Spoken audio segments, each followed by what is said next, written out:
All right, folks, this is the MCU's Bleeding Edge YouTube channel and podcast. This is, I believe, Friday, August the 8th, 2025. We're doing 2002's sci-fi horror semi-classic Signs, starring Mel Gibson and Joaquin Phoenix, and directed and written by M. Night Shyamalan. Shout out to everybody who supports the MCU's Bleeding Edge and catches our movie reviews and enjoys them. We appreciate you. Follow and rate our podcast at the MCU's Bleeding Edge. With me this evening, I'm Jeff S., a.k.a. TrueKnowledge. I'm the co-host of the MCU's Bleeding Edge. With me, my co-host, Cyberneticshark. With me, as always, on the ever-consistent MCU's Bleeding Edge podcast, Andre's the pop culture guy, always here as well, for the most part. Good to see you again, sir. So, guys, M. Night Shyamalan had, that whole, period of movies that where he made Signs and he did his initial film, I forgot the name of it now, but that that classic from the late 90s, I think it was from 97 or 96 with Bruce Willis, this I See Dead People one, The Sixth Sense. The Sixth Sense. Yeah, you got that. He had that Bruce Willis, Samuel L. Jackson superhero sort of like film that Unbreakable. Unbreakable. Which was 2000. He had Signs. He had what was it, The Village? Where he brought you back. Yeah, so he had that. So he had that run there, right? I mean, he's been on a run consistently, pretty much, right, making movies. But he had that opening run where he made his first 4 or 5 films, and he was pretty impactful. Really put his name on the map. What did you guys think of that whole run that he had there, that first 5 or 6 films, including Signs, Cyber? I mean, he had a lot of great films in his first repertoire of films. He actually had a film that came out before The Sixth Sense. That was a family / kind of dramedy with Rosie O'Donnell was in it. And it was about nuns and crap like that, almost kind of like Sister Act. But that was considered a lot of people don't know that film exists unless you actually look up his filmography. And I remember seeing that for the first time and going, huh? That was before Sixth Sense? I'm like, interesting. Because Sixth Sense really was his big breakout film. And then, of course, he had Unbreakable a year later. And then, of course, 2 years later, he had, Signs, which was a big hit. And then, of course, The Village was considered a pretty decent success. And then, of course, it kind of started to go down when he did Lady in the Water. Lady in the Water didn't do as well as the previous ones. So I think that, that he had a really strong start that was very successful in the, late 90s, early 2000s. And, he became a commodity. He really did. He became really successful. He became really wanted as a director, and people wanted to see his movies. And of course, at that time, we really hadn't seen many films as such as he's made, such like Unbreakable, which was, kind of almost like a superhero film, but not called a superhero film. We had The Village, which was kind of a, your mystery / kind of cult thing, which is, something they've done before, but how he did it was very different than we had previously seen. Same thing with Sixth Sense, the whole time you think Bruce Willis is still alive, and then, of course, you find out that he's dead in the end. He's actually a ghost that Haley Joel Osment's seeing. So, I mean, he had a really successful beginning there, which I think were all done very well. Definitely some of them, I feel that Signs was a little slower in spots versus some of the other films he did. Like Unbreakable definitely had some slow parts. Sixth Sense did, Village did, Lady in the Water did. He's very consistent with, having kind of slow portions in his films. But Signs itself, was kind of a, alien films have been around for years, but he really, took it to a whole new level, putting the mystery aspect to it, making it very mystery, made it very like, is it aliens or is it something else type of deal. So he really put the mixture into the sci-fi element there with this film. So yeah, very successful beginning there. I mean, all really fantastic films in their own right, and each of them very different. And that was nice to see, you know, because I think a lot of them, each of them have great things in them that are just make the film really enjoyable, and then other things in it are just kind of like, they're okay. But overall, yeah, I think he had a very strong beginning there, which included this film, Signs. Okay, Andres. Yeah, well, when I was growing up, and I mean, a lot of directors that we like, you know, if you're a big movie guy like me and Cyber, is that they always have this very unique and signature trait.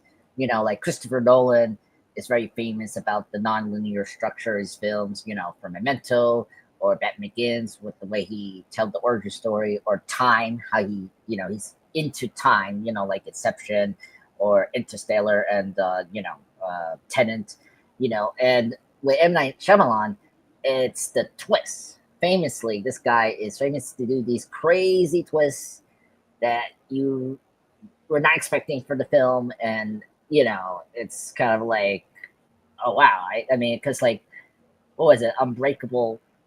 I mean, like, Sixth Sense, that, you know, we already discussed, you know, everyone knows about the Sixth Sense twist, you know, that, yeah, Bruce Willis is dead. And, like, now that, like, totally was, like, not expected. And that was, like, such a, you know, cooler moment, you know. It's like, wow. And it was the norm, you know, during the 90s, like, you know, Seven and Primal Fear, how those, like, twists that you remember. So, like, M. Night Shyamalan, like, really used that as an advantage to, like, make a name himself.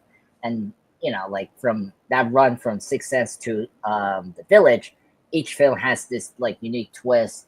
And you can remember, you know, like, of course I remember the Unbreakable one, because, you know, the twist where, you know, Samuel L. Jackson is the villain, you know, he's the one that caused the train and all that. That was, like, a huge moment there. And then Signs, you know, I gotta say, I think Signs is the one that it doesn't have a twist, but it's just how, like, M. Night Shyamalan created, like, how he kind of, like, modernized the invasion of aliens in a very unique way. And, like, it's almost like this man come to, like, you know, like, okay, you know what kind of alien invasion, like, always, you know, precedes, you know, you've seen those, like, old classic 50s or, like, the 80s, stuff like that. Here's this, like, slow burn where the aliens, like, we don't know what they're doing, or they're affecting the humans or something like that. It's, like, very slow burn. And then, yeah, I agree with Cyber. Later on, like, it just became a gimme, like a gimmick for him to do these twists and turns, and it just got so silly.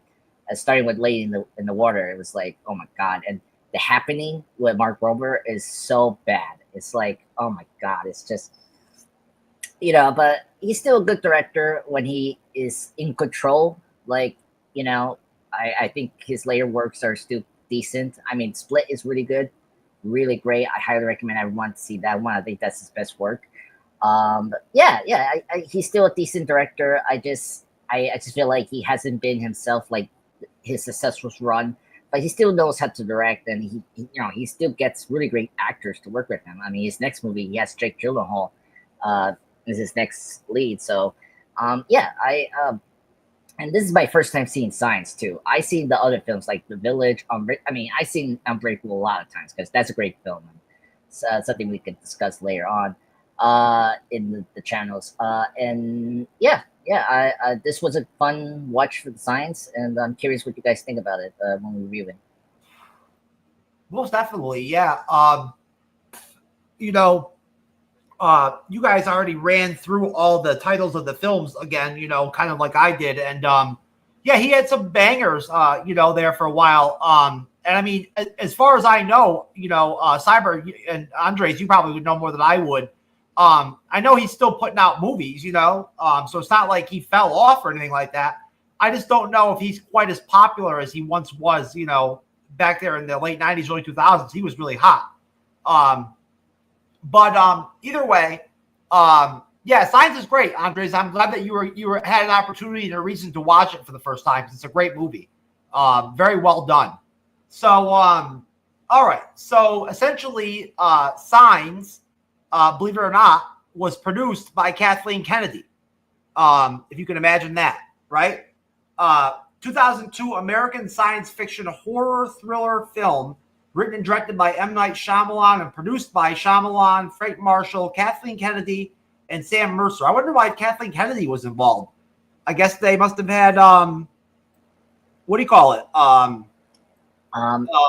They had like a relationship. Who was Kathleen Kennedy? Well, this was 2002. Who was Kathleen Kennedy working for back then, I wonder?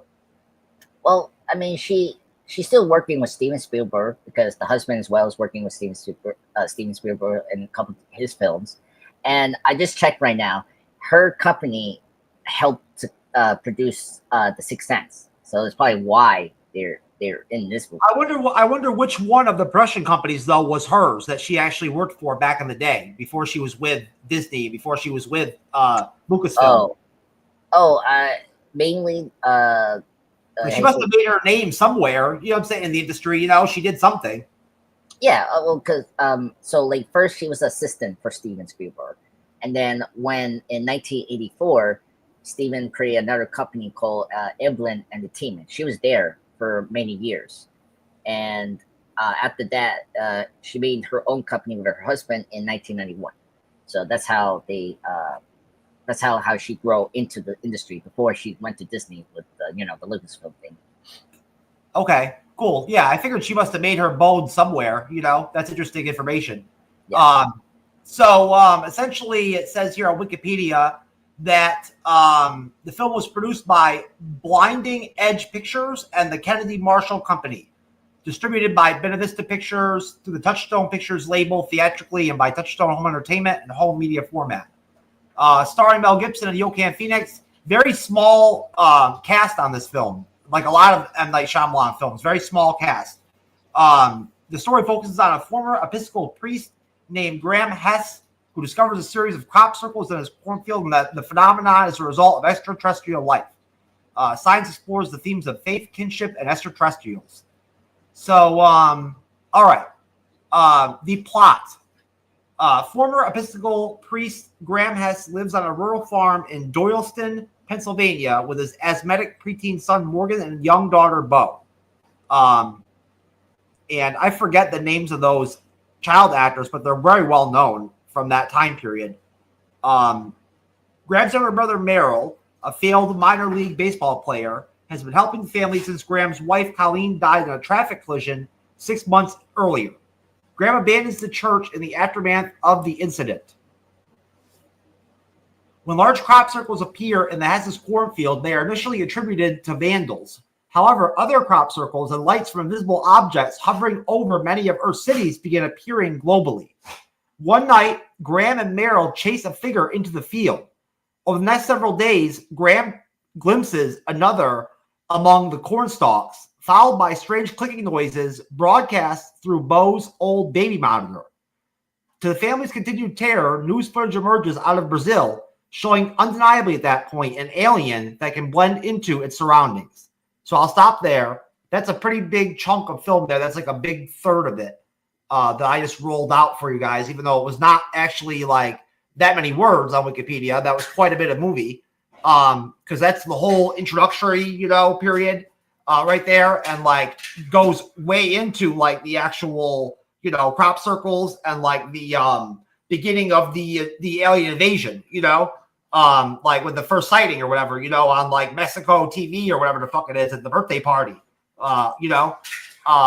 So I'd love to hear what you guys thought about the look of the aliens in this film, and what your thoughts are on that section of the film, Andres.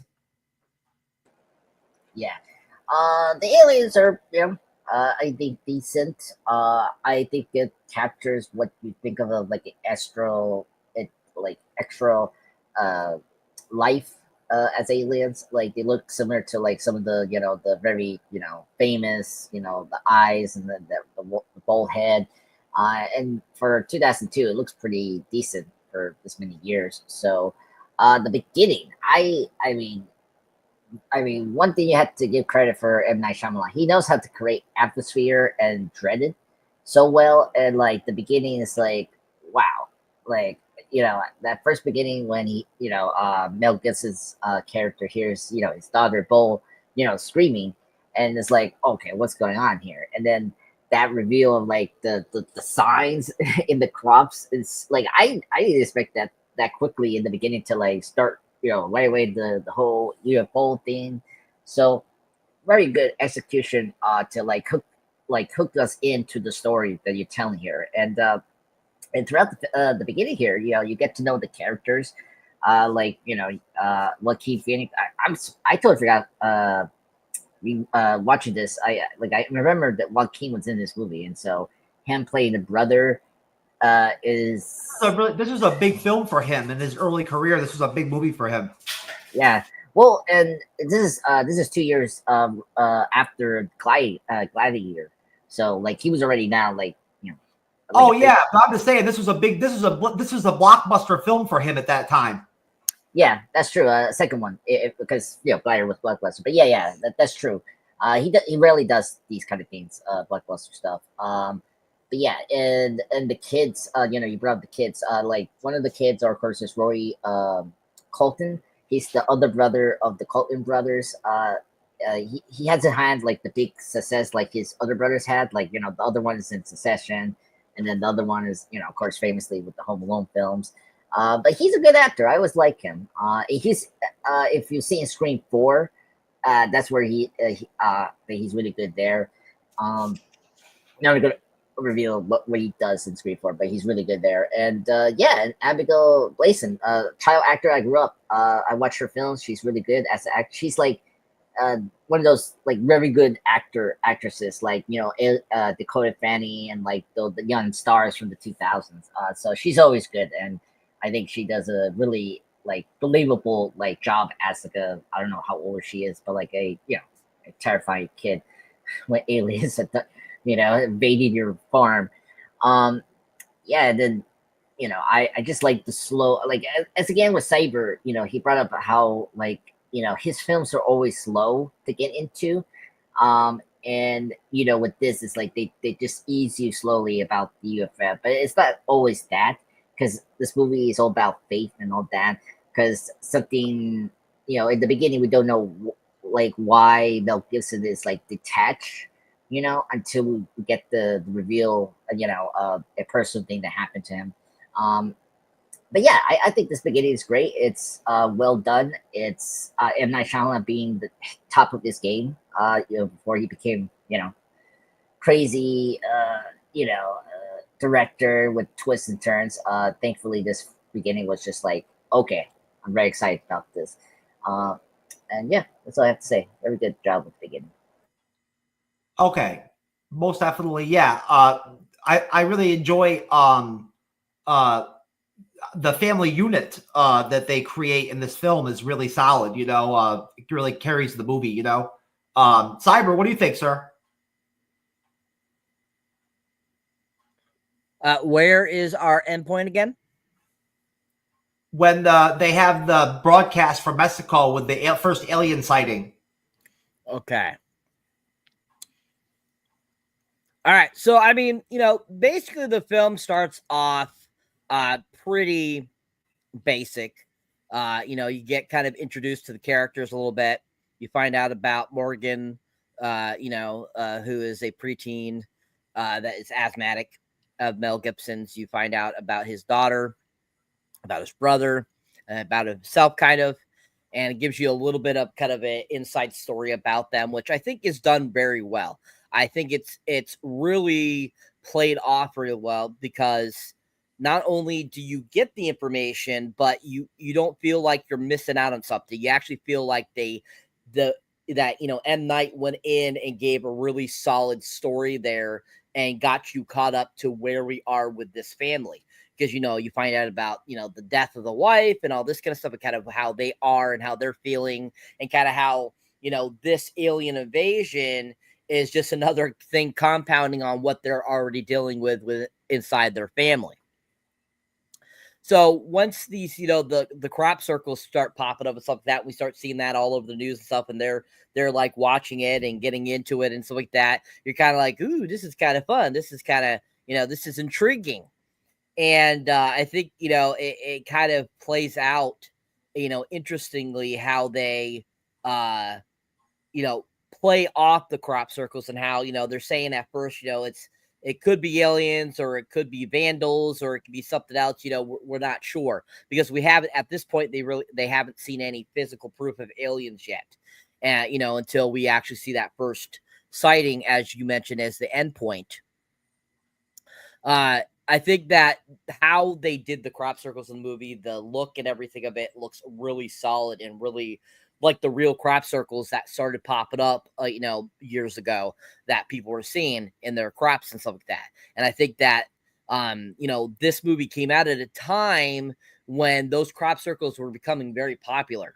And this really did a good job of kind of, being very in the now with this. And I think that it through this portion of the film, this beginning, it gives you a really good idea of how that was, very new and very in the now at that point, even in our real life. We get, kind of strange things happening throughout this section. We get the broadcast through Bo's old baby monitor thing going on. And, basically the footage, they finally see the footage of the first aliens over in Brazil. And at that point, it's like, oh, shit, we are really dealing with aliens. So, I mean, I think that this beginning portion leading up to that first sighting is it's kind of slow, but at the same time, it's actually really interactive, really fun. I still think that it's very informational. I think that it's entertaining, but I feel this portion feels a little slow at some points, I felt. But once they got into the meat with the crop circles and then eventually seeing the aliens for the first time, I feel that's really where the film really picks up, because this beginning part is kind of like a really slow burn a little bit. At the same time, it's it's kind of a sad start to a film. And so you're kind of like, want to be uplifted a little bit. And so when that alien finally emerges, we see the footage of it from Brazil, that starts to kick it in like, oh, here's the sci-fi, here's the end night, feeling. So I think that, it's a solid beginning to the film. All right, Cyber, most definitely. I would agree with a lot of that. And yeah, I mean, overall, I've never really met many people before throughout the course of my life that have a problem with this movie for any reason. It's pretty much just a very like top to bottom, really like really solid at like just under 2 hours, like an hour and 50 minutes or whatever it is. You know what I mean? It's nice, nice length for a film, of this type. But yeah, Signs is great. So, all right. So where we fell off, like I said, was like that first sighting of the, the actual alien, right? After like the sighting, after receiving a phone call from Ray Reddy, the man responsible for his wife's death, Graham travels to Reddy's home, finding him sitting in his car outside, like all wounded and fucked up. And of course, it's M. Night Shyamalan making a cameo appearance in the film. Expressing remorse for Colleen's death, he warns Graham that one of the aliens is locked inside his pantry. Believing the aliens avoid water, he leaves for a lakeside. Graham enters the house and uses a kitchen knife to peer under the pantry door. A clawed hand emerges and swipes at Graham. He cuts off the fingers in a panic. As the aliens' worldwide invasion begins, the family barricades themselves inside their house, taking shelter in the basement when the aliens break in. Morgan has an asthma attack and the family doesn't have his medication, but he survives the night. The family emerges the next morning after radio reports the aliens have abruptly abandoned Earth as if something scared them off. So I'll go back to you, Cyber. We're not gonna take us long to knock this movie out because I'm gonna break this up into like three like 3-4 questions and we'll be done with it. But what do you think, Cyber? What's your take on that? That's pretty much like, their whole like midsection of the film and then going into like the third quarter. All right. So this section, like I was saying before, this is when it starts to really get good. And this is when they start to, start to kind of like get crazy about the alien invasion and kind of, want to, be sure that they're safe and everything. And all that good stuff. We start finding out about, kind of where the aliens, they believe the aliens need to avoid the water, which is something that was interesting in this film. I think that was something that I hadn't seen at this point in 2002, any film where an alien was afraid of water. I did not see that in anything before this, and I thought that was very interesting and something different, that aliens were afraid of water. And I like that. I thought that was a cool thing. And I think when, in this section, we find that out that, they start believing that they're avoiding the water for a reason and that they're afraid of the water. I think that's a really cool thing. Of course, we have this section. We have, people are starting to have other sightings of the aliens and stuff like that. And at this point, too, I think this is when there's a hand that emerges and swipes at Graham, which is a really great scene. I think that scene is really done well. I think it's a really great jump scare. I think that it's done really well, and you get some good things going on there. Morgan, of course, at some point is going to have an asthma attack in this film. This is kind of that section where that happens. Of course, they don't have the medication, but thankfully he does survive. And, he's fine the next morning. But this is also the point where they start to, barricade themselves inside their house and taking shelter and all that kind of stuff. We get kind of that great montage type of look and stuff like that of them preparing things and boarding up stuff and all that kind of cool stuff. And I think that's really cool. We also, I think in this section is when we get to see them watching the TV and they're wearing the tinfoil hats and stuff like that, which is really fun. And I think that is probably one of the most like noted like scenes from this film that was super popular even now, 23 years later. That scene where they're all wearing the tinfoil hats, sitting on the couch watching the TV. And I think that also was kind of a new trend at that time. That wasn't really a big thing that was really prevalent at the time for alien films, but I do recall, if I do remember, I think there's movies from the 50s and 60s of alien films where there's some of that going on too. So it's not something super new, but I feel at that time it kind of reinvigorated that whole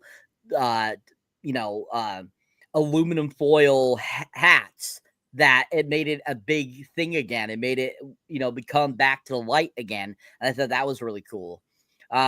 But yeah, I think this section is when it gets really good. I feel it starts to pick up a little bit. We get some great moments, some great scares, some action going on. We get, of course, like I said, the asthma attack and everything.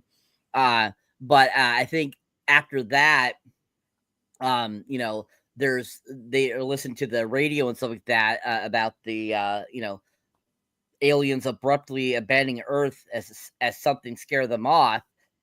I think that's kind of interesting that all of a sudden it seems like, oh, there's an alien invasion, and all of a sudden then all of a sudden they're all gone. It's like, what the hell happened? Like, what's going on here? And like, it just does not make sense, for it to all of a sudden be like at the third of the film, and all of a sudden it's like, yeah, the aliens are gone. Like, huh? Like, that just seemed odd, but I think that it leads into a great conclusion that we'll get to. But I think this section is when it really starts to vamp up, is really fun, and I really enjoyed it. I think it's a great section of the film, and it's just super enjoyable. And I think one of Shyamalan's best films. Okay, thank you, Cyber. Andres, go ahead, sir. Yeah. So this part is where I remember the film. Like I didn't see the film, but like, of course, in pop culture stuff, you heard of like funny or just something in the film is like, oh, this, and I remember the whole water thing was a big deal. It was a mixed thing for some people. Like, I mean, it's a very unique idea. I mean, as Cyber said before, like how you gonna, besides shooting weapons, rockets and all that to like destroy the aliens. We already saw that with Independence Day, or Mars Attacks. Like how you gonna beat the aliens, in a fresh way. And I appreciate M Night Shyamalan, doing something that was like, you know organic, or something from our Earth, because it's the same thing. I mean, spoil, if you haven't seen the 2005 War of the Worlds, Tom Cruise and Steven Spielberg movie, but that how those aliens got defeated was because our bacteria affected them, because they didn't adapt to our world. So the idea of like an element from our Earth is really harm to these creatures, is like a really good idea. So the water is a very unique idea. I just wish we had more like explanation why the aliens are afraid of water, and plus this water thing is not a new thing that he has done. It's funny that the chat they didn't bring up, but like Unbreakable, if you have seen that movie, water is a weakness to Bruce Willis' character, if you know what he's doing there. So I was like, it was funny that he used water again as like a plot thing in this movie, but don't mind it. I think it works here. And plus, as I was talking in the chat, like at least the water thing was like foreshadowed throughout the film, so it didn't came out like out of place. So I think that was a good thing.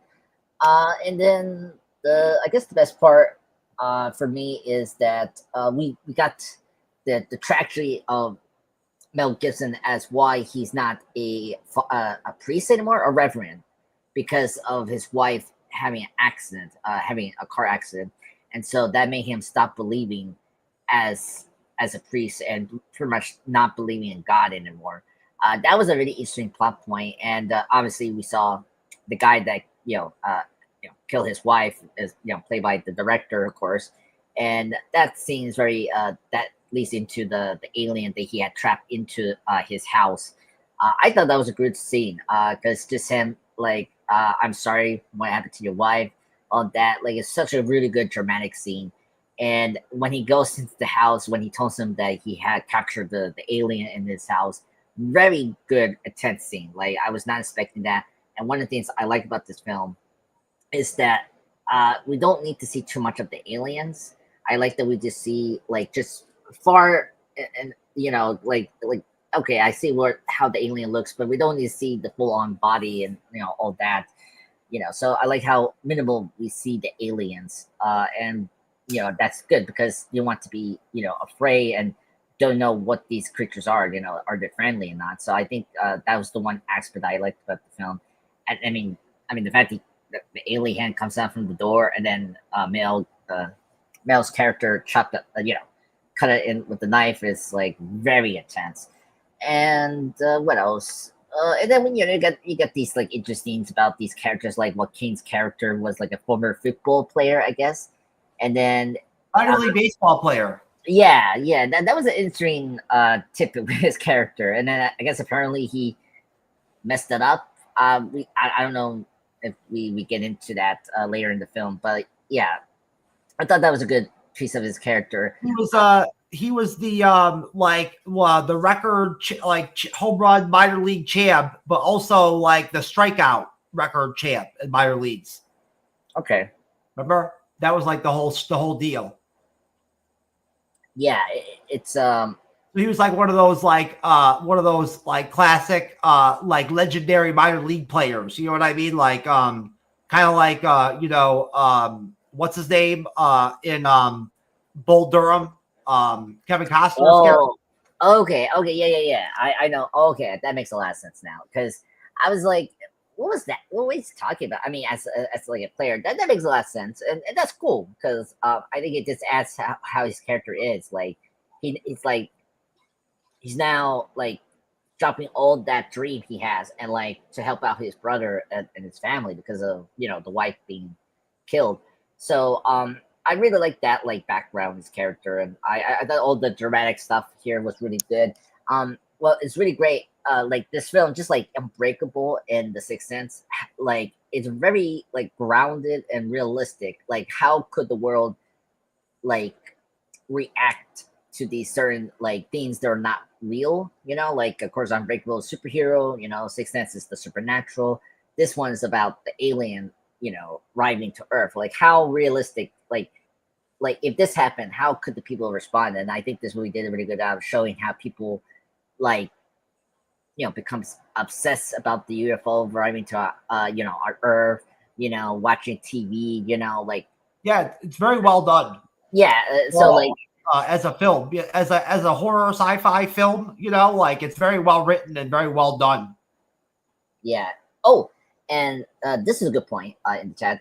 I did like that we see his skill, Joaquin's skill as a baseball player. Like he used that to defend the family with the war. Eventually, yeah, later on, you know what I mean? Yeah, Like, and that becomes like a big deal, like obviously in the film, you know what I'm saying? But that's obviously like, at the end of the movie, which we'll be at like talking about here shortly. What's up, TV Stein? This movie has a lot of like flashbacks, that become like relevant later on in the film, like stuff like that. They have a lot of that kind of stuff going on, he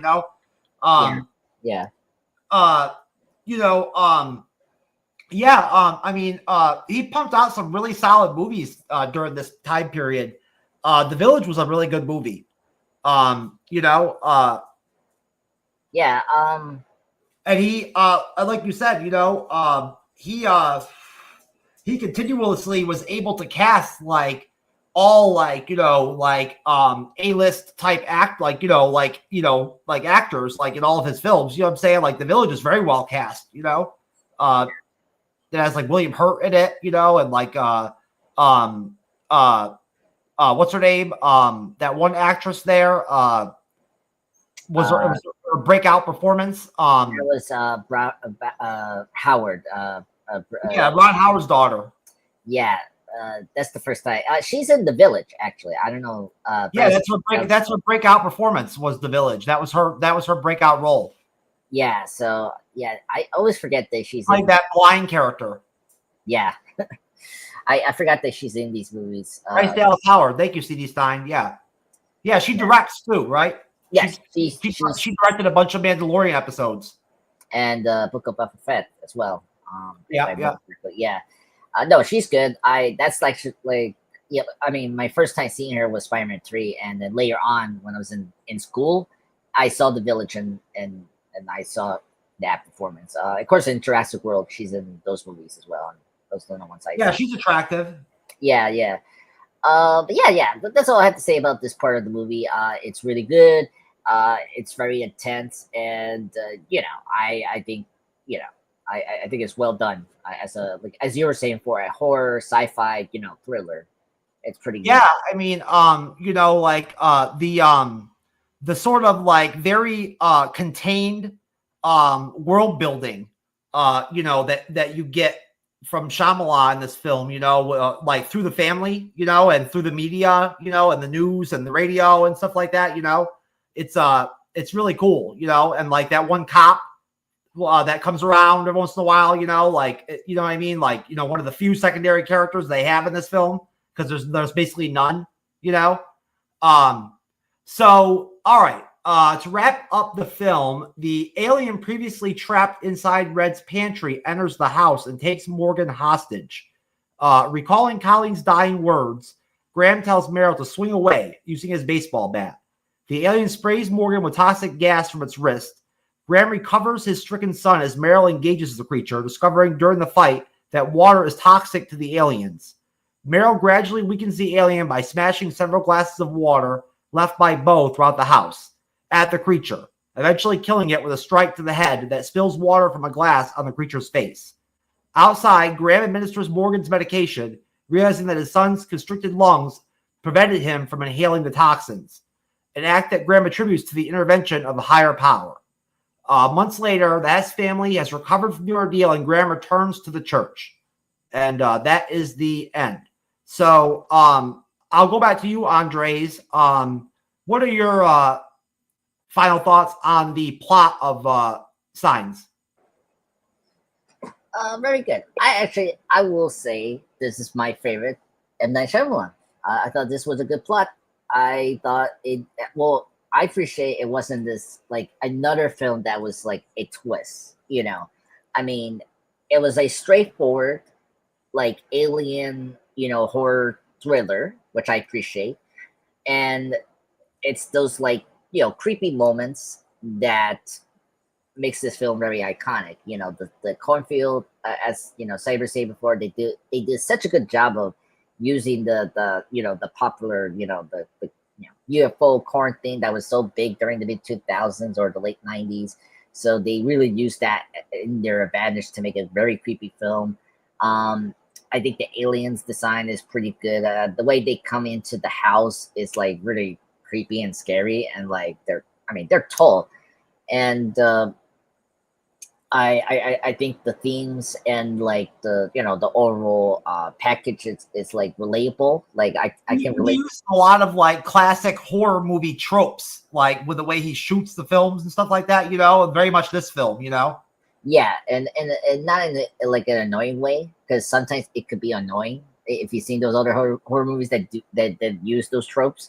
This one, they did a really good job of using the tropes well, which is good. And the score, I think the score is good. It really adds to that atmosphere of horror in this film.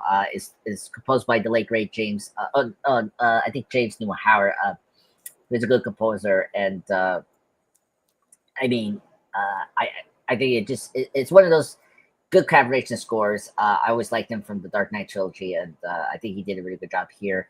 Yeah, and I'm just happy that this was a good M. Night Shyamalan film, because you brought up like his films up to The Village.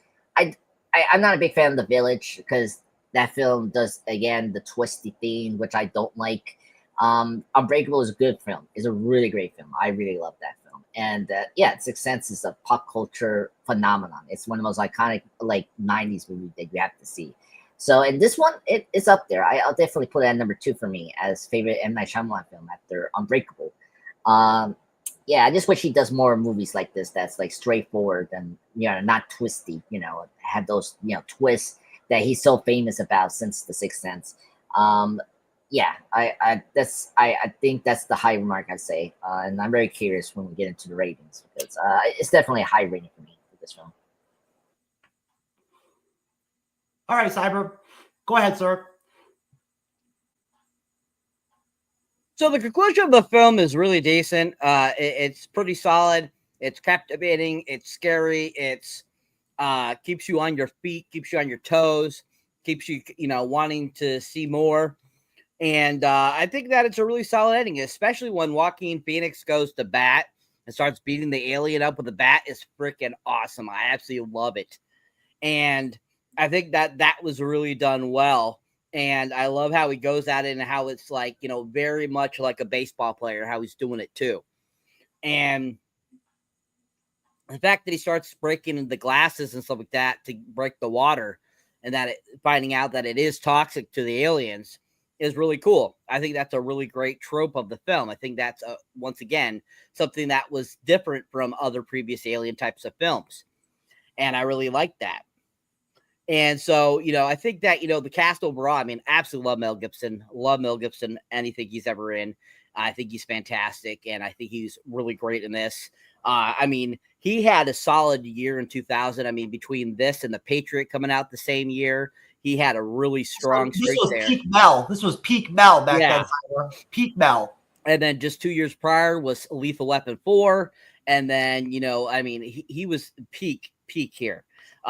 With some great films, and then just 2 years later he put out Passion of the Christ, which was a huge phenomenon too. Yeah. So he was stellar at this point, and I think he gets overshadowed for how good of an actor he is, because this movie he did such a fantastic job as the dad and as everything in this, and I think he was so good. And then of course we had Rory Culkin and Abigail Breslin in this, and then Abigail Breslin was only like 3.5. when she filmed this. She was born in 96. This came out in 2000. So she was, 4 when the movie came out, but she filmed this when she was 3. So I think that's pretty impressive how good she was at just 3 years old. And hence why, when she did Little Miss Sunshine, just a couple years later, she, was considered an Oscar contender at that point because she was a solid little actress. And, Rory Culkin, I knew he was a Culkin in the film when I first saw this and everything. And so with that, I was like, he looks just like Macaulay, but I know it's not Macaulay because he's too young to be Macaulay. And I was like, Rory. I'm like, Rory Culkin? I'm like, I don't recall this one because I heard of him. And then, of course, I heard of his brother, Kieran, who was in both Home Alone films with him. And I had never heard of Rory. I was like, who the hell is Rory? And it was like, man, they're just popping out kids, aren't they? This Culkins, yeah, there's like a ton of them. And so this was the first time I had ever seen Rory Culkin, and I thought he did a pretty decent job playing an asthmatic kid. I thought that was really done well. I thought that he played the part really decently, and I think it showed that he had that Culkin kind of acting ability. And I think that I feel he was a little underrated in this film. I think that he had a great cast he got to work with here. And I think that really pulled into everyone's acting this film. They all worked off each other so well. I mean, Joaquin Phoenix. I mean, how can you get no better than that? Mel Gibson, Joaquin Phoenix together. That was a freaking phenomenal thought process there when they casted that. I was like, wow, that's such a great idea. Because, I mean, Joaquin Phoenix is another one that he's a very method actor, but he is a really good method actor. And I do appreciate majority of his films. He's always really good in them. And I think that, if River hadn't died so young, I think we would have saw River go on to win a few Oscars because that family has a really good acting ability in them. And, we could see through Joaquin that, he definitely shared traits with his brother. But overall, such a great ending. I loved it. And then all of a sudden, like I said, when the aliens just all disappear right off the bat, it was like, that was so strange. And so having that final beat up the alien thing just made the film super even funner at the end, where we got a little bit more alien action. This wasn't like, Independence Day or Invasion of the Body Snatchers or anything like that, but it was such a clever alien film. And I have to give props to M. Night for bringing such a great, solid, straightforward alien film that, used something that was very modern at that time, that was very popular at the time. And so I think that was what made the film really enjoyable too. Really solid ending, really enjoyed it. And I think it's a really great classic sci-fi film. Yeah. River Phoenix died. Unfortunately, he died in the 90s. When the culture was still one, reminiscent to like the 70s and the 80s and the 60s, whatever, what I'm saying, the 50s, whatever, Americana, where things like his overdose death were like normal, you know what I mean? And kind of just, whatever, you know what I mean? So when it happened, it really wasn't that big of a deal, but if something like that happened now, in 2025, if emerging actor of his stature died of a random overdose like that or whatever, it would make a big news. It would be a big deal. Things are a lot different now compared to then. Didn't he die hanging out with Johnny Depp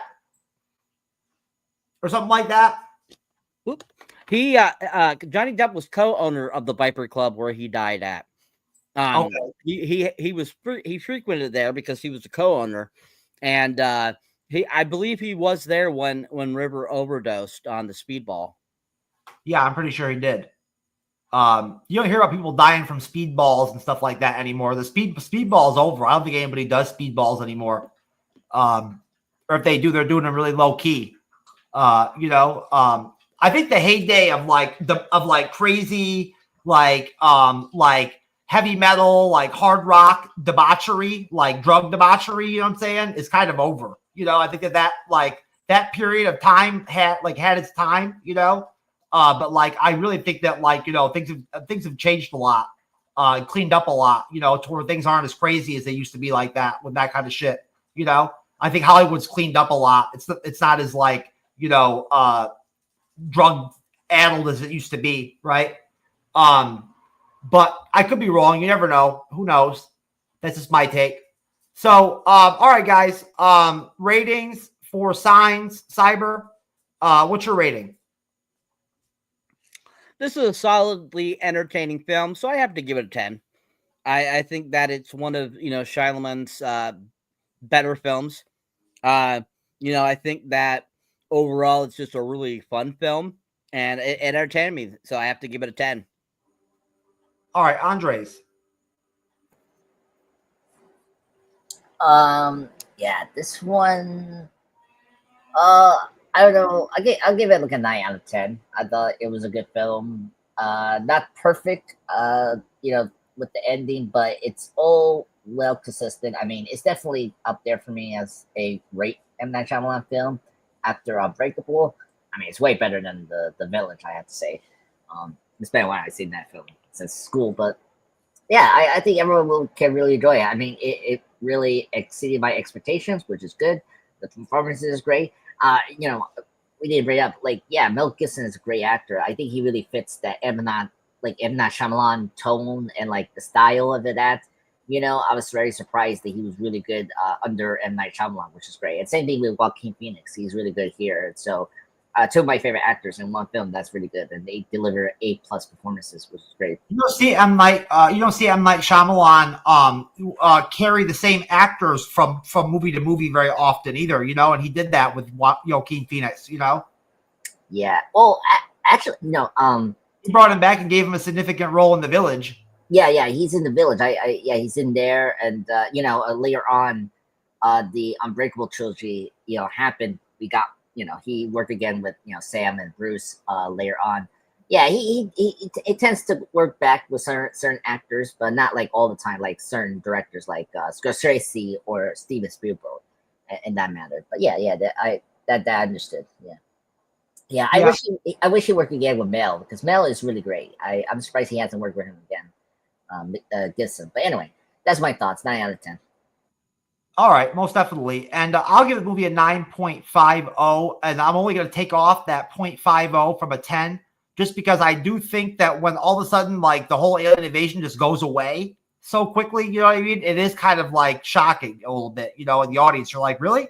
There's only one alien left? You know what I mean? To fight or whatever, it's kind of weird. So I can't give it a 10 because of that. Just a little bit of a drop off there. But since it's so early and we haven't even hit the 1 hour mark, and I'd like to at least do that, guys. Let me just bat some questions at you. So there's definitely, I haven't seen Fantastic Four yet. I'm going tomorrow night to watch it.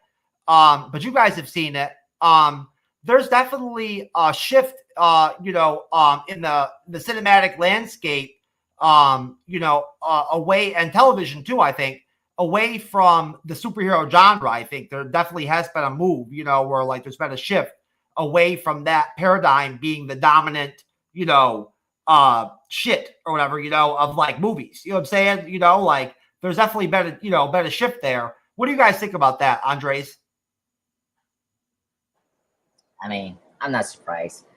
I mean, we went really high, and then we're coming down, and it's kind of expected. And unfortunately, when COVID hit, I mean, everyone just we got from 2015 to 2019, we have a bunch of superhero content, so it makes a lot of sense. We're just we're riding down, but it doesn't mean that this genre is dead. We'll get big blockbuster superhero movies. It's just it's going to be far apart and not consecutive like we saw in 2015 to 2019. And also it's depending on the character. You have to understand that there's some characters that are more popular. Like Spider-Man Brand New Day will be big success because look, you got Spider-Man. Spider-Man is the most popular character, so he's going to be fine. He's going to make a lot of money next year. Yeah, every other week I hear that there's different other characters that are going to be in the movie too. The Hulk might be in it, the Punisher's going to be in it. Yeah, exactly. So, and of course, over DC. You know, you got Batman, who's, you know, I mean, really the most popular character, and you know, his sequel is going to come out in 2027. Yeah, but the other Batman movie's coming out next year too. Oh yes, The Clayface. Batman is finally going to come out. Yeah, yeah, yeah. So you know, again, you know, it's pretty noble. I was shocked that Fantastic Four did had like a big drop in the second week, but at the same time, it's like, you know, Marvel Studios and the MCU has been inconsistent. We had so many, like, you know, crap and bad movies, and so, you know, you're trying to build. You need to take time to build the trust again with the audience to go back to your movies. So yeah, I seen the film Fantastic Four First Steps. I loved it. I thought it was better than Superman. I already stated that before in one of these podcast, this live stream reviews. And I thought it really captured the Fantastic Four characters. I mean, I'm not a big fan of the team, but I thought they really did a good job of. I thought that Vanessa Kirby was the MVP of the movie. She was great as Susan Storm. I think she's my favorite version of that character. I'm very excited to see her again. Pedro Pascal, he's great as Mr. Fantastic. I like Susan Storm. If you do good Susan Storm, I like that. So that's I hear you. Yeah. So like, she was great, and Mr. Fantastic is really great. I mean, Pedro Pascal did a really great job as Mr. Fantastic. He had great chemistry with Vanessa Kirby. This is actually the best couple we had since a while in terms of superhero couple. I thought those two actors were great in the film, especially with the Franklin thing, which, you know, I cannot spoil, but like, they did a really good job. I think adding the kid was really good as a decision. I just wish that we had more time with the Thing and Human Torch. Well, more the Thing, because Human Torch at least has certain things he did that I like. I just wish we got more things to do with the Thing, but he's great too. So Galactus was awesome, and so they did a really good job of depicting the Galactus and Silver Surfer as well. So it's a great film. I loved it. The retro 60s vibe. I always liked the retro stuff. So I was very happy they did it. And it was great. Max Scheckman, great director. I'm very happy that he did this. And I'm very happy to hear that he's maybe coming back for the sequel. So that's my thoughts on the film. I think you will like it. I think you will like it if you like the performances. And there is a great action scene that's like Interstellar level in the middle of the film. So I think you will really enjoy it if you're a big sci-fi person like me. I heard good things about it so far, so I'm expecting to like it when I go to see it. What do you think, Cyber? What's your take on the diminishing, dominance of the superhero genre in film and TV?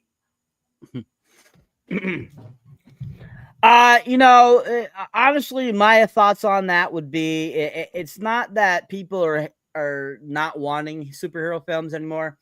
It's they're sick and tired of all the stupid shit they're interjecting into the shit now.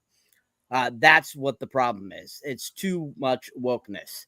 And when you keep putting in big female bosses and you keep diminishing men, all you're doing is making it one-sided.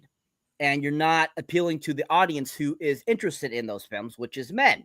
It is 100% always been men that have usually been the more wanting of superhero films, because we're always been in comic books. We've always wanted comic books, stuff like that. So it's something that's more newer that I feel that women have gotten into comic books. I mean, I'm sure there were plenty of women that enjoyed them back in the day, but at the same time, it wasn't a commodity for them. They weren't always going to get a comic book. So, when you diminish the people that are paying to go see your movies and you're blacklisting them, basically, that's what's causing this downshift in wanting superhero stuff and this supposed superhero fatigue. Because if you look at it, we still have gotten several superhero films over the course of the last few years. We got more coming down the road. I mean, it's not like it's something that is going away. It's definitely something that might be being, sparred back a little bit. Simply the fact that, once again, like I said, you're alienating the clientele that you want for those films by adding all that stupid shit into it. And, that's pretty much, what I feel is happening with that. Same thing with all movies, I feel. That's the same thing. Movies in general are diminishing in the theaters because of, like Andre said, the COVID thing happening back in 2020, but also over the years, because people have gotten so used to everything streaming right away and not going to the theaters, that has killed it too. So, it's a mixture of things that have made it all seem like it's fatigue, but really all it is, it's so many different variations that are causing the lack of wanting to go to the theaters, lack of making the big bucks like they used to, because they're not putting out quality products anymore, because they're trying to feed into all the stupid shit that they put together over the last 4 fucking years. So it's too bad, because the cinema is such a great experience, and it always has been from its inception back, in the 1800s, when they started doing that kind of stuff, when they started doing theater and all that kind of stuff. It's always been a great getaway for a lot of people. And when you take away that feeling, people aren't going to want to go. And hence why we're having a diminish in what's going on with films overall. But anyways, Fantastic Four, First Steps. I've seen it twice now in theaters. One saw it a couple weeks ago, and then just saw it the last week. And I liked it better than Superman. But they were trying to do a She-Hulk fucking thing again, where they put Sue Storm as big she-boss. I'm sorry. Pedro Pascal was such a fucking wrong choice to play Mr. Fantastic. He is not Mr. Fantastic. He was a freaking little bitch through the whole fucking film. And it was too bad, because Reed Richards is not like that. Reed Richards is more like Ian Grufford in the 2005, 2007 Fantastic Fours. Even Miles Taylor from the 2015 piece of shit was a better Reed Richards than, goddamn Pedro Pascal. Pedro Pascal, he's an okay actor. He's decent in certain things. Like, I've enjoyed him in definitely certain things. Like, I liked him in Kingsman, The Secret Service 2, The Golden Circle. I enjoyed him as the bad guy in Wonder Woman 84. I thought he did an okay job there. I liked him in The Unbearable Weight with Nicolas Cage. I thought he was decent in that. I thought he was decent in, The Last of Us. But he is not in any way Reed Richards at all. I'm sorry. He did not look like him. He did not act like him. He is completely 100% different than what the comic books put out. Because he did not have that king vibe to him. He did not seem like he was a super intelligent person. He was a person that basically, he knew smart things, but if you notice throughout the whole entire film, it was kind of like, oh, it's always Sue that had to tell him, oh, that's the right thing to do. That's the right thing to do. Hence, big girl boss type of thing. I understand that Sue Storm is a very powerful superhuman. I know that. So I also did not care for her being the sole one pushing Galactus into the hole. I thought that was stupid, because it's supposed to be the Fantastic Four, not the Sue Storm film. That I thought was kind of dumb. But it had a lot of great things to it. I thought that, it definitely was visually appealing. I thought the music in it was really fantastic.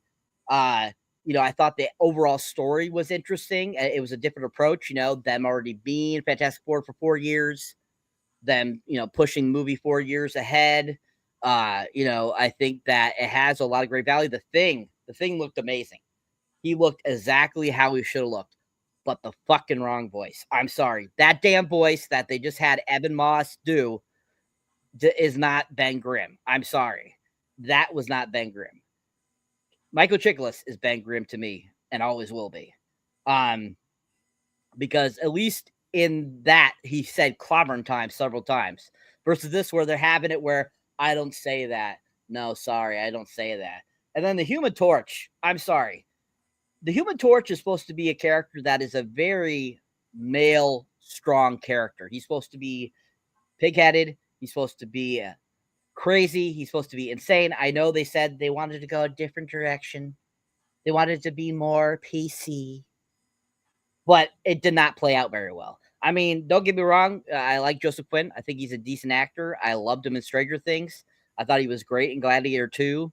And I thought that, what he was given, he did an okay job, but it did not feel like Human Torch to me.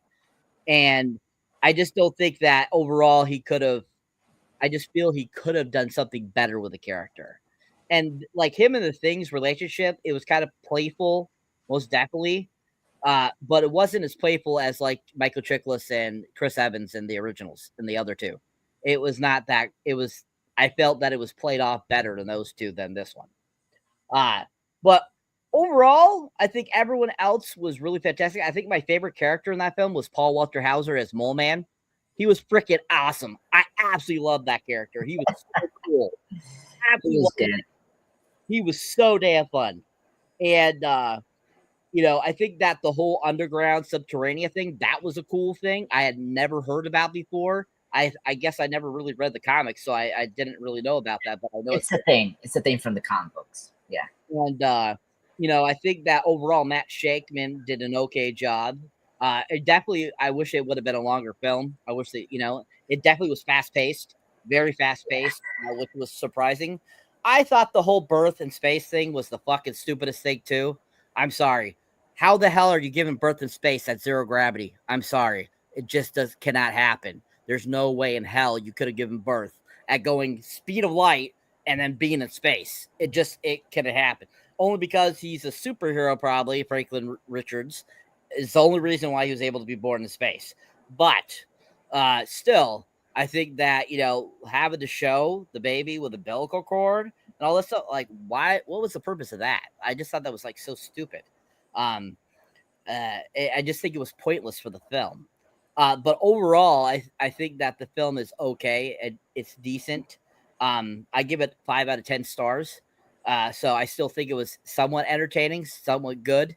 But yeah, there was just so many things with it that I felt just could have been so much better. Okay. All right. Well, that's the only question I really had. So I'll go ahead and we'll do our plugs and we'll get out of here, fellas. That's our review of Signs with a little extra commentary on the MCU and the Fantastic Four movie and all that good stuff. So I have a question. Go ahead, sir. Has anybody watched Isoconda yet?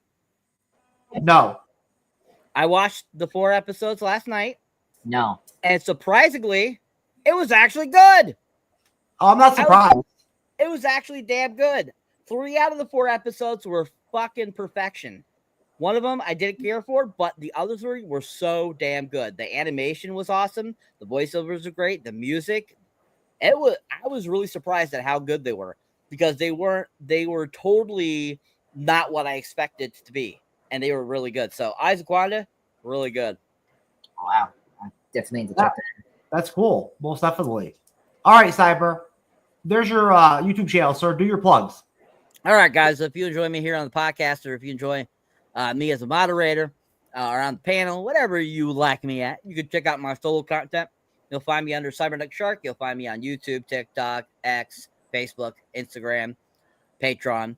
And as you can see there, my most 2 recent reviews are Megan 2.0 and Elio. Both solid films. I really loved Megan 2.0. I absolutely love that movie. And if you haven't seen the review, check out what I thought about it. It's a really great film. Came out on my birthday this year, too. So I was like shocked. That was fun. That came out on my birthday. Really, really fun film. If you haven't seen it, check that out. My most recent mini reviews have been for the Evil Bong films. I started getting into watching these. They're on Tubi. They're freaking hilarious. If you want just pure stupidity, you got to watch these. They have all 8 of them on Tubi. So if you have not seen any of them, check them out. They actually did have them combined with the Ginger Dead Man, if you're familiar with that character, or the Weed Man, too, that they have. They came up with this whole thing. Charles Band, fantastic director. I absolutely love everything he makes. I think he's a fantastic director, kind of like Lloyd Kaufman or, classics like that, Roger Corman, stuff like that. These movies are freaking so bad they're good. They're just so freaking hilarious. Tommy Chong is in the very first one, and it just they're great. If you haven't seen those, check out those mini reviews, guys. If you haven't seen The Naked Gun yet, check out my mini review of that too as well. Saw that on last Tuesday. Really enjoyed that. Really solid film. And then I'll be having more stuff up for you guys soon, guys. More reviews, more trailer reactions, all that kind of good stuff. So keep on watching, keep on subscribing, and keep on helping us achieve our success, people. Keep on watching, and we appreciate ya. Andre's the pop culture guy. All right. Hello, everyone. This is Andre's Pop Culture Guy. Thank you for joining us for the science movie review. It was really spectacular. Plus, I was very excited to talk about FF again. Saw it twice as well at Saber. I saw it last Wednesday with friends, so it was pretty cool to see again. So recently, I just posted an awesome clip from X2, the Wolverine versus Lady Deathstrike.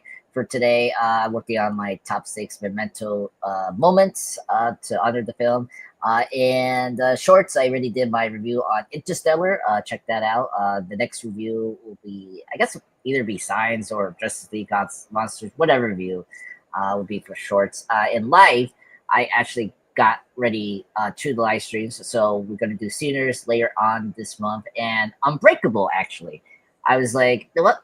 Because today we did Science, I'm like, let me just discuss Unbreakable. It's going to be, we're going to see it in Hulu is there, so that's good.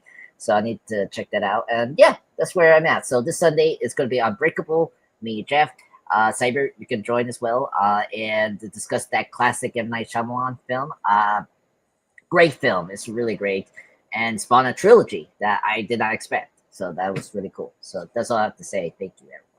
All right. Thank you, Andres and Cyber, for rocking out the guest panel tonight. And we appreciate everybody out there in the audience. As always, like Cyber said, follow and rate the MCU'S Bleeding Edge podcast. We love everybody out there. We'll see you next week for the start of Alien Earth, episodes 1 and 2. That's Wednesday night. That should be a blast. Really looking forward to it.